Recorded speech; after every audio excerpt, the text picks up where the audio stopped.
Hey everybody, this is my 55-gallon Gourami tank, and it is one of the tanks I'm considering adding some new fish to. I've had some fish in quarantine for quite a while now. I'm not even going to pretend I know how long. It's been a few months probably. And they are some species of rainbow fish. I'm not entirely sure what they are. I believe that at least some of them are the dwarf neon rainbow fish. And I think the other ones are a smaller species of rainbow fish, if indeed there's more than one species. They might all be the dwarf rainbow fish. And on a side note right now, in case you're noticing my moonlight gourami, she's there struggling a little bit. It's kind of hard to see her. The bright light shining off her silvery body kind of washes the camera out a little bit. But she's the one with the swim bladder issue where she can't stay buoyant. And so she basically has to rest on the surface of branches or on the bottom or whatever. And I did feed the tank a little bit because whenever I come in and I'm in front of the tank, she thinks she's getting food. So she comes up from her, resting spot in the bottom and she comes up to the surface. And I hate to see her waste all of that energy without getting any food in return. So if if she sees me and she comes out and she comes swimming all up to the surface and making her way up there, I always try to make it worth her while. So that's what that's all about. So my concern with putting those fish in the tank, and if you're wondering why I have a bunch of fish that I'm not sure what they are in my quarantine tank, I was given a bunch of fish by one of my viewers not too terribly long ago, a few months ago, and I found homes for most of the fish I was given, but the rainbow fish have just stayed in quarantine, and I've never really done anything with them, and I honestly haven't really thought that much about them. But over the last few days, I've been deciding, what to do with them. It's time to just get them out of that quarantine tank. I came to realize that I've sort of started to think about them in that quarantine tank as the tank they're in, and that's not what I want. They're supposed to be in quarantine. Quarantine's over. It's time for them to find a home. So I'm considering this tank being one of the tanks. The downshot for this tank is that it's already pretty heavily stocked. There's some larger fish on the bottom that you can't readily see, but trust me, they're in there. They're pretty substantial. They create quite a bioload. I've got the large loach that always stays hidden. I've got a large catfish on the bottom. I've got this whiptail catfish over here that you can see swimming around. So there's more fish in this tank than you first notice when you glance at it. So adding a small school of rainbow fish, it's not going to help. On the other hand, it's already so overpopulated. How much more damage is a small school of rainbow fish going to do? So I don't know. That's something to consider. It's not going to be too much longer probably before that moonlight gourami is no longer in there. I don't know how long she's going to be able to hold on. But I've had fish with issues like that live for quite a long time, months and months, without dying. So see, she's now making her way down towards her normal spot. That's usually where she hangs out down there. So like I said, if she gets up out of her little bed there and makes her way up to the surface, I always like to make it worth her while. So this is possibility number one. This is tank number one that I'm considering putting this little school of rainbow fish in. We're not going to go look at the rainbow fish. The quarantine tank they're in is filled with plants, and it's in a shower stall in my bathroom, and it's really difficult to see into the tank, so you wouldn't actually get to see the rainbow fish anyway. So just imagine small rainbow fish. So this is tank number one. This is where they might go. Kind of thought about my T-bar tank a little bit, but that's really out of the question. This tank is also heavily stocked. Got a fairly large pleco in this tank, as well as a few other things. I do have a T-bar cichlid in this tank, which is a pretty significant fish. It tends to hide back there. I have been asked to do some more video on my T-bar. I'll get around to it when I can. The T-bar stays hidden quite a lot now, so I don't get a lot of video. And all of that digging, nesting behavior that I used to see has kind of stopped too, so I'm not really sure what's going on with that. But this tank is just a little too overcrowded, and it's already got a lot of swimming, schooling fish up here in the top. I've got guppies, I've got the hatchet fish. So I don't know, maybe now that I'm thinking about it again, maybe the little school of rainbow fish in this tank wouldn't look bad at all. Maybe that would give me something swimming around in there. My next tank that I was considering, however, we're going to put 4 of them on the list now. I guess we'll think about that T-bar tank in a minute. Let's get back to that. This is the other tank I was considering. This is my 40-gallon black ghost knifefish tank. I call it that just because there is technically a black ghost knifefish in this tank. We never ever see it, but it is in there, trust me.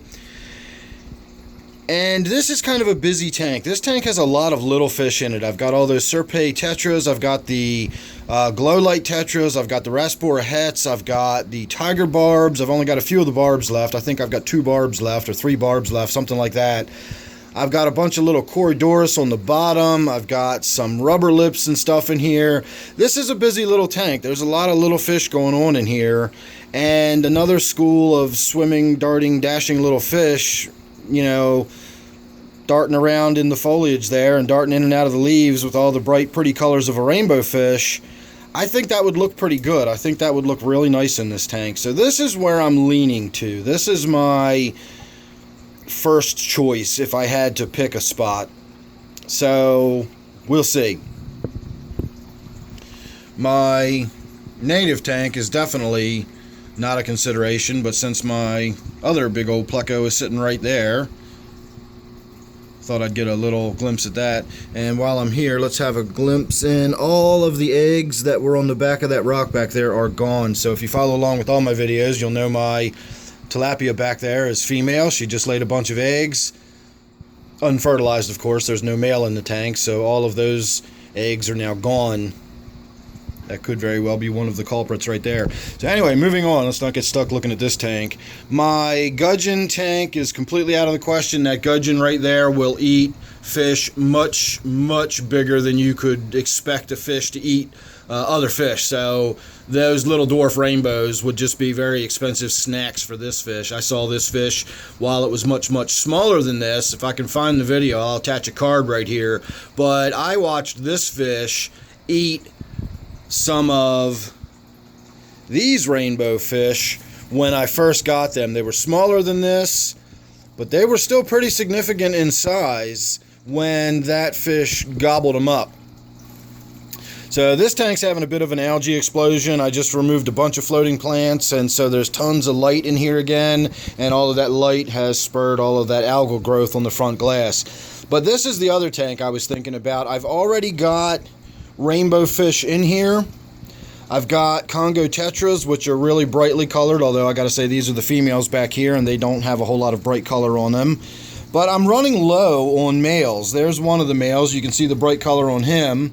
And it almost, I'm beginning to think that might be my last male rainbow fish. You can see my loaches playing dead down there on the bottom, sleeping. That one just loves sleeping up against that power head. Someone suggested that it does that deliberately so that it prevents the current from drifting it around the tank.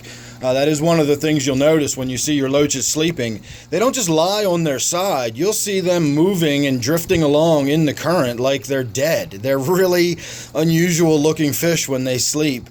And this one always tends to want to stick to my power head, so I never noticed, I never knew whether it did that deliberately or if it just floated up against it or what. But it spends an awful lot of its time sleeping stuck up against the side of that power head like it's a dead fish. At any rate, I do have the brightly colored fish in here to begin with. I've got these rainbow fish. I think this one is the big dominant male of the group. At least he certainly ought to be if he's not. Gorgeous fish. So the problem with this tank is my Tenopoma right here. This fish is also a piscivore. In other words, it eats other fish. It's not solely a piscivore. It will eat floating insects, stuff on the surface it likes, but it will definitely eat other fish. And it too can eat some pretty significant size fish. Now, I don't have to say, by looking at the size of this fish, that it would be any kind of surprise whatsoever that my Tenopoma here could swallow some very small rainbow fish. I mean, I'm talking about rainbow fish that are, you know, maybe mostly the size of that little Congo right there, that little tetra right there. So I don't know if he'd go after him or not. He doesn't really chase those Congos around, but he's also grown up with those Congos. So I don't know if I introduced new smaller fish, would my Tenopoma here just go after them like they were dinner? Or would they start schooling with the other rainbow fish and we'd have no issues whatsoever? I don't really know, but my Tenopoma back there is my concern. See, look at all those gorgeous rainbow fish just drifting by. Now imagine adding a small school of an additional kind of rainbow fish that all got together in this tank. That would just look awesome. I'm just worried about my tenopoma back there, making a snack out of them. You know, I took these fish from somebody with the understanding that I was going to try to give them a good home. I'm tripping over all kind of stuff behind me here. You know, I took these fish with the intention of giving them a good home. You know, I don't want to betray somebody's trust by then throwing them in a tank where I suspect they're going to become dinner for another fish. That wouldn't be a very good home to be giving them. So, I don't know. I'm still on the fence, but let's come back one more time and have a look over here at my T-bar tank again. Get a look at the underbelly of my pleco this time. So I think there's 5 or 6 of them in there, and I'm almost positive there's 2 different species of rainbow fish. So this tank's a possibility. Other than the hatchet fish that kind of swim around at the top, I guess I really don't have a lot of, you know, water column swimming type fish. I've got a few here and there, like these Siamese algae eaters that dart around. I've got a couple little guppies in the tank that swim around here and there, but I don't really have any mid-water column fish in this tank, so maybe this tank's going to be the winner after all. I don't know. Like I said, this was the tank that I'd originally been thinking about it for the longest time, just because there's nothing in here I think that would be an issue. It would just be a matter of having an awful lot of fish in this one little tank. So, I don't know. I'm going to spend a little bit of time thinking about it this evening. Maybe we will come up with a solution tonight. Maybe not. I've had kind of an under the weather day today. You can see one of my little... If you can make him out right there. My rubber lips is sitting on that rock. And then I got another one of them sitting on the Anubias back there. If you can make out that little guy right there. And of course you can see some of the cories in the back. So like I said, this tank has lots and lots of little fish already swimming around in it. Another school of small fish would just add to the activity and, you know, give you more things to try to pick out and identify swimming around in there, because there's a lot of activity in this tank.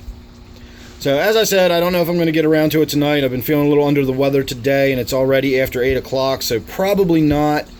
But the weekend's coming up, so hopefully my goal for this weekend will be to get that tank taken care of. And the tank actually leaks. I have to top it off with water every day. That's why it's sitting in my shower stall, is because it continually leaks a little bit of water. It's not a big deal. It doesn't leak very much, but it certainly leaks enough that I wouldn't want to keep it out you know, anywhere other than in my shower stall. So that's why it stays there. So that tank needs to get empty, either fixed, donated, thrown away, or whatever. But that project needs to get done, and this weekend is the weekend I'm going to do it. So make sure you're subscribed, and you won't miss anything else. You won't miss any of the updates I got on that or anything else. And I will actually leave you with a little look at my pleco. I did a video of him the other day. Just such a cool looking fish. I really enjoy both these. The one that's in the tank we were just looking at and this one, both the same species supposedly. So anyway, make sure you're subscribed, as I already said. Don't forget, this one here is my native tank, and then you'll have to find out which one the tanks we just looked at my rainbow fish end up in. So thanks again for watching. I'll see you real soon in the next one.